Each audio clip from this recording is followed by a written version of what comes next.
Guys, এটা হচ্ছে এই বাবুর্চিদের পাকশালা। দেখেন, অক্লান্ত পরিশ্রম করে এই হাজার হাজার মানুষের জন্য খাবার তৈরি করে বাবুর্চি। তো দেখেন তারা কি দক্ষতার মাধ্যমে এই কাজগুলো করে থাকে। আর এটা বোঝার জন্য আমি এই ভিডিওটা করেছি। তো দেখেন, বিশাল কর্মযজ্ঞ, অনেক মানে সদাইপাতি আছে এখানে।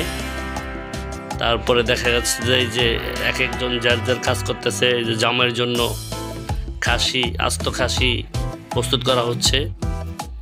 তো এইখানে এই 1400 লোকের খাবার হবে। 1400 লোকের অ্যারেঞ্জমেন্ট হয়েছে কালকে খাবার। তো দেখেন, এই মনে হচ্ছে যে একটা যুদ্ধক্ষেত্র তৈরি হয়েছে আর কি, এরকম একটা অবস্থা তৈরি হয়েছে। আজকে রাত্রে এগুলি সব গোছাইতেছে, কালকে দুপুরের খাবার, দুপুরের অনুষ্ঠান দুপুরে খাবে আর কি। তো ভিডিওটা দেখতে থাকেন, ধন্যবাদ।